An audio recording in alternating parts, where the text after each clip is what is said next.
और अब उत्तर प्रदेश का चुनावी पथ। देश में चुनावों का दौर है और सत्ता पक्ष विपक्ष के बीच आरोप प्रत्यारोप का शोर भी है। दिल्ली की संसद से शुरू हुई पक्ष बनाम विपक्ष की तीखी नोकझोंक उत्तर प्रदेश की विधानसभा के जरिए देश की राजनीति को गरमा गई। आज यूपी विधानसभा के मॉनसून सत्र में मुख्यमंत्री योगी आदित्यनाथ और विपक्ष के नेता अखिलेश यादव के बीच जमकर शब्दों के बाण चले हैं और इस तीखी बहस ने साफ कर दिया कि आने वाले चुनावों में एनडीए बनाम इंडिया गठबंधन के बीच तगड़ा घमासान होने वाला है।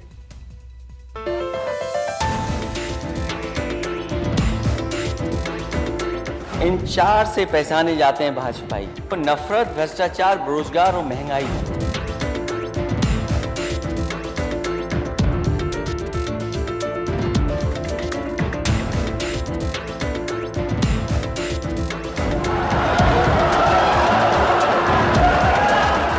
थोड़ा भी ध्यान में रखा होता तो उत्तर प्रदेश के इतिहास में सर्वाधिक किसानों ने इनके कालखंड में आत्महत्या नहीं की। इस सरकार का प्रिय जानवर सांड है। सांड का नाम आते ही आप मुस्कुराने लगे।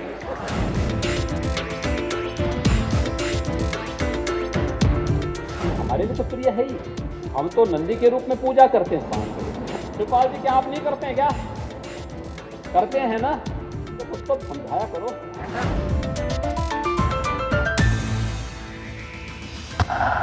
सदन में अखिलेश यादव वर्सेस योगी, चुनावों में भारी जंग होगी।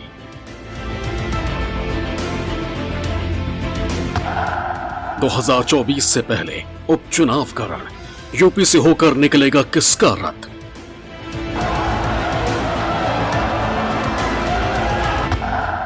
बिजली पानी की लड़ाई सांड पर आई, बीजेपी बनाम एसपी की अदावत गहराई।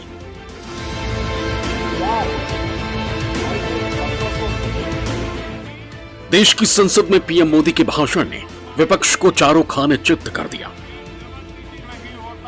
प्रधानमंत्री ने अपने अंदाज में विपक्ष के हर वार को फिर से बेअसर साबित कर दिया। लेकिन संसद का संग्राम अब राज्यों की विधानसभाओं में दिखने लगा है और इसकी पहली झलक नजर आई उत्तर प्रदेश में। मानसून सत्र के अंतिम दिन आज एक बार फिर अखिलेश यादव और मुख्यमंत्री योगी आदित्यनाथ आमने सामने टकरा गए। अखिलेश यादव ने आवारा जानवरों और किसानों के मुद्दे पर योगी सरकार को घेरने की कोशिश की, तो मुख्यमंत्री योगी आदित्यनाथ ने भी तंज कसते हुए शिवपाल सिंह यादव को सलाह दे डाली कि वो अभी से अपना रास्ता खोज लें, क्योंकि उत्तर प्रदेश में फिलहाल समाजवादी पार्टी की सरकार नहीं आने वाली। उत्तर प्रदेश की राजनीति में अब भारतीय जनता पार्टी और समाजवादी पार्टी के नेताओं के बीच तल्खी बढ़ती जा रही है और जैसे जैसे लोकसभा चुनाव नजदीक आ रहे हैं, इस तल्खी में तेजी आती जा रही है। यूपी विधानसभा के मॉनसून सत्र के 5वें और आखिरी दिन सीएम योगी आदित्यनाथ और विपक्षी नेता अखिलेश यादव के बीच जमकर शब्दों के बाण चले। आप मुझसे पहले लोकसभा में सांसद बने, तो आपको सदन को यह बताना पड़ेगा कि परिवारवाद किसने पहले शुरू किया, और आपको तो डबल लाभ मिला, डबल इंजन, डबल लाभ। आप सांसद भी बने और मठ के अध्यक्ष भी बन गए, आप ही मालिक भी आप ही हैं। तो परिवारवाद का असली लाभ तो आपको मिला है, हम लोगों को नहीं मिला किसी को। तो ये जो परिवारवाद है, अगर किसी ने शुरुआत की है तो हमारे नेता सदन ने शुरुआत की। तुलसीदास जी ने बात कही भी, समर्थ को नहीं दोष गुसाएं। ऐसे ही लोगों पे बातें अक्सर सा सही बैठती हैं, क्योंकि जो लोग जन्म से चांदी के चम्मच में खाने के आदी हैं,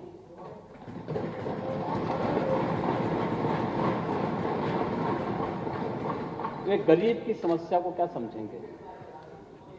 ओह, मैं आ रहा हूं, वहां भी आ रहा हूं।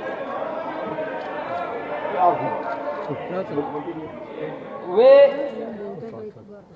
एक गरीब की पीड़ा को क्या समझेंगे?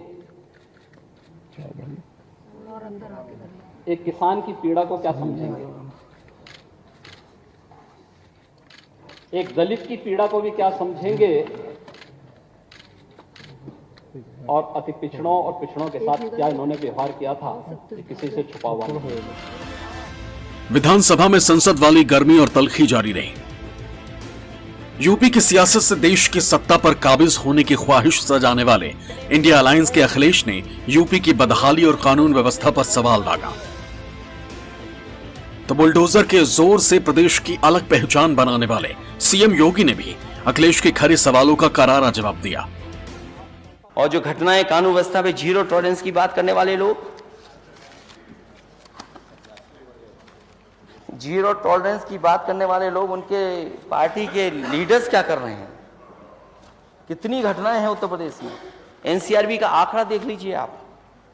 अगर एनसीआरबी का आंकड़ा अगर आप देखेंगे तो आप खुद महसूस करेंगे कि आंकड़े में क्या दिखाई दे रहा है उत्तर प्रदेश का।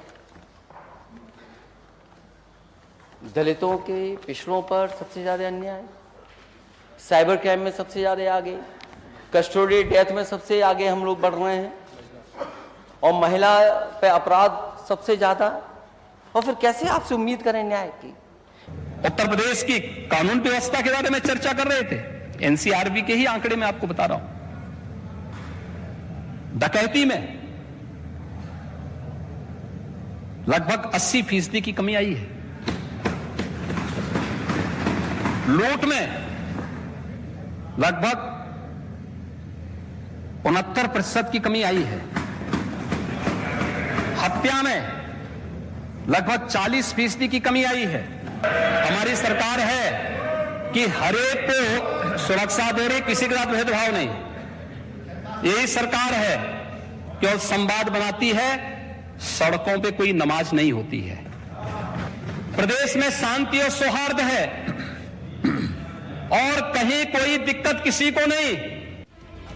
मौसम चुनावी है, माहौल चुनावी है, तो वार पलटवार भी चुनावी रंग में रंगे नजर आए। यूपी विधानसभा से प्रदेश के जमीन के दाम का सवाल उठा तो सत्ता पक्ष ने फ्री बिजली के नाम पर लोगों की तरक्की और खुशहाली की पूरी पिक्चर विपक्ष को क्लियर कर दी। अगर किसान अपनी जमीन दे रहा है और आप उस पर मुनाफा कमाएंगे, आप बिजनेस करेंगे, ये नोएडा, ग्रेटर नोएडा को जमीन जो ली जा रही है वो कोई पेड़ लगाने के लिए जमीन नहीं ली जा रही है। एंड ऑफ डे आप उस पर बिजनेस करेंगे, मुनाफा कमाएंगे, तो आप किसानों की जेब क्यों नहीं भर रहे हैं? किसानों की मदद क्यों नहीं कर रहे हैं? और कई मौके ऐसे आए थे समाजवादी सरकार में जब हम लोगों ने सर्कुलर रेट बढ़ा करके किसानों की जमीन एक्वायर की थी। क्या आपको फर्क पड़ता है अगर सर्कुलर रेट बढ़ जाए तो? क्या आपके खजाने से जा रहा है? खजाना फिर भर जाएगा। जितना खजाने से पैसा जनता को दोगे, गरीब को दोगे, उतना खजाना वापस आ जाएगा। गत वर्ष हम लोगों ने विद्युत बिल में 50% की छूट दी है। पहली बार किसानों को ये सुविधा प्राप्त हुई है उत्तर प्रदेश के अंदर। क्या कर रहे थे लोग? इन लोगों के पास किसानों के लिए कोई यानी किसानों के हित में करने के लिए कुछ भी नहीं था। इन्होंने कुछ भी नहीं किया, कुछ करना भी नहीं चाहते थे। अभी इससे पहले तो वहां से बोलते थे, अब जो है फिर रोज रोज अपना चले। मैं ईश्वर से प्रार्थना करूंगा कि आप हमेशा वहीं बैठे रहें। और मौजूद 23-24 के लिए हम फीडर को अलग कर रहे हैं। हमारा प्रयास है कि हम लोग सभी उन निजी नलकूप लगाने वाले अन्नदाता किसानों को फ्री में बिजली उपलब्ध करवा सकें। हमने बजट का प्रावधान कर लिया है। 1500 करोड़ रुपए बजट का प्रावधान हम कर चुके हैं। फीडर के सेपरेशन की कार्रवाई चल रही है और इस समयबद्ध तरीके से आगे बढ़ेगी। मॉनसून सत्र के आखिरी दिन विधानसभा से गोरखपुर का जिक्र और फिक्र दोनों सामने आए। अखिलेश यादव ने सीएम की सिटी गोरखपुर की बदहाली पर सवालों के तीर छोड़े तो योगी आदित्यनाथ ने भी साफ साफ कह दिया कि गोरखपुर में सब फिट है और लोग मस्ती में हैं। अंग्रेजी में कहावत है, चैरिटी बिगिंस एट होम। उसको किस रूप में आप कह रहे हैं वो भी एक इंटरप्रिटेशन है। नेता सदन प्रदेश को तो बाद में ठीक करें। कोई गली ऐसी बता दो गोरखपुर की जिसमें पानी ना भरा हो। कोई कैसे उम्मीद करेगा कि प्रदेश में बाढ़ पे भी नियंत्रण हो जाएगा और सूखे में भी पानी मिल जाएगा? जो लोग अपना घर नहीं ठीक कर सकते, वो दूसरों का घर कैसे ठीक करेंगे? मैं धन्यवाद दूंगा नेता प्रतिपक्ष विरोधी दल को, जिन्हें गोरखपुर की चिंता हुई। गोरखपुर में कल से लगातार बारिश थी, रात्रि भर बारिश पड़ी। 133 mm की बारिश केवल एक रात्रि में गोरखपुर में पड़ी है, गोरखपुर सिटी के अंदर पड़ी है। और गोरखपुर सिटी के लोग मौज में हैं, मस्ती में हैं, क्योंकि उन्हें मालूम है कि जल जमाव अब नहीं लगने वाला है। इंसेफ्लाइटिस से पूर्वी उत्तर प्रदेश में 40 वर्ष में 50,000 बच्चों की मौत हुई थी। 4 बार समाजवादी पार्टी को भी प्रदेश में मुख्यमंत्री के रूप में कार्य करने का अवसर प्राप्त हुआ था।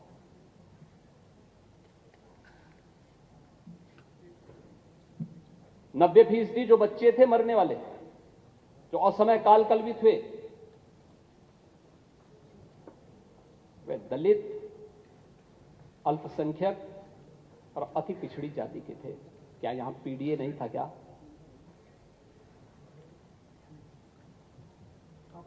क्या कर रहे थे? 4 बार मुख्यमंत्री बनने के बाद भी आप लोगों ने उसका समाधान नहीं निकाल पाए। आपको तो 5 साल का पूरा कार्यकाल मिला था। और मुझे बताते हुए गर्व है, हमारी सरकार ने अपने पहले कार्यकाल में ही इंसेफ्लाइटिस का समूल नाश कर दिया।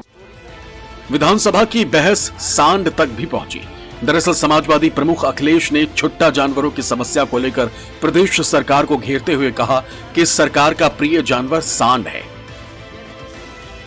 सांड की वजह से लोगों की जान जा रही। मुद्दा आम नागरिकों से जुड़ा हुआ है, लेकिन सरकार इस ओर ध्यान नहीं दे रही। अखिलेश ने सीएम योगी पर तंज कसते हुए कहा कि सीएम चाहे तो अपने जिले गोरखपुर में सांड सफारी बना ले। जाने जा रही हैं, कभी गुलदार से, कभी टाइगर से, टाइगरेस से, या कुत्तों से, और कभी सांड से। नेता सदन सांड का नाम आते ही आप मुस्कुराने लगे। कब आकर के कोई सामने आ जाए, टकरा जाए, गाड़ी जान चली जाए। आप पर बजट है, क्यों नहीं पकड़ते आप इनको? इसमें कौन सा आपका पैसा खर्च हुआ जा रहा है? हम लोग एनिमल सफारी बना रहे हैं, टाइगर सफारी बना रहे हैं, लाइन सफारी बना रहे हैं। कम से कम सांड सफारी कर करके सांडों को तो संभालो। अगर भारत की खेती की बात होती है तो नेता विरोधी दल, उसके साथ पाड़ी शब्द भी जुड़ता है। पशुपालन भी उसका पार्ट है। और जिस सांड की आप बात कर रहे हैं ना, ये सांड भी उसी का हिस्सा है। आपके समय में ये बूचड़खानों के हवाले होता था, हमारे समय में यही पशुधन का पार्ट बना हुआ है। सर्पदंश से, वन्य जीव से सांड के मारने पर ये सभी को आपदा की श्रेणी में घोषित करने वाला उत्तर प्रदेश देश का पहला राज्य है। कहते हैं दिल्ली की सियासत का रास्ता यूपी से होकर निकलता है और 2024 के लिए उत्तर प्रदेश की 80 लोकसभा सीटें सबसे ज्यादा खास हैं। देश के सबसे बड़े राज्य और सबसे ज्यादा लोकसभा सीटों वाले प्रदेश की 80 सीटों को जीतकर केंद्र में अपनी पकड़ मजबूत करने की तैयारी भी 2023 से ही तेज हो चुकी है। यूपी की 80 सीटों पर कब्जे के लिए बीजेपी और समाजवादी पार्टी ने अपनी रणनीतियों को धार देना शुरू कर दिया। अगले साल लोकसभा चुनाव की जंग जीतने के लिए पार्टियों की रणनीतियों की डिटेल रिपोर्ट आपको दिखाएंगे, लेकिन उससे पहले आपके लिए उत्तर प्रदेश की 80 सीटों का समीकरण दिखाते हैं। 2019 के लोकसभा चुनाव में यूपी की 80 सीटों पर बीजेपी गठबंधन का दबदबा रहा। 2019 के लोकसभा चुनावों में बीजेपी ने 62 सीटें जीती, जबकि बीजेपी के सहयोगी अपना दल एस ने 2 सीटों पर कब्जा किया। वहीं बहुजन समाज पार्टी ने 2019 में 10 सीटें जीती थी और बीएसपी के साथ गठबंधन करने वाली समाजवादी पार्टी को 5 सीटों से संतोष करना पड़ा था, जबकि कांग्रेस को सिर्फ एकमात्र रायबरेली की सीट पर जीत मिली थी। लेकिन इस बार देश के 26 विपक्षी दलों ने मिलकर Indian national development inclusive alliance यानी इंडिया गठबंधन बनाकर एनडीए और मोदी सरकार के लिए बड़ी चुनौती पेश कर दी। हालांकि कागजों में नजर आ रहा इंडिया अलायंस मजबूत भले ही नजर आए, लेकिन इसमें ज्यादातर क्षेत्रीय पार्टियां हैं और हर पार्टी सुप्रीमो की अपनी महत्वाकांक्षा है। यही वजह है कि नए अलायंस के साथ तमाम विपक्षी दल राज्यों में भी भारतीय जनता पार्टी और उनकी साथी पार्टियों को घेरने की रणनीति बना रही। उत्तर प्रदेश की राजनीति में इस वक्त कांग्रेस और मायावती की बीएसपी लगभग नदारद है। यूपी पॉलिटिक्स में योगी सरकार से अखिलेश यादव अकेले मोर्चा लेने में जुटे। दूसरी तरफ इंडिया अलायंस को मायावती की ना ने यूपी के दलित वोट बैंक पर सस्पेंस बढ़ा दिया है। यूपी में योगी सरकार के सामने जातीय जनगणना करने को लेकर विपक्ष का बड़ा दबाव है। साथ ही योगी सरकार पर पुरानी पेंशन स्कीम को लेकर भी विपक्ष लगातार हमलावर है। लेकिन पूर्ण बहुमत की योगी सरकार ने यूपी में विपक्ष के हर वार को धराशायी ही किया है।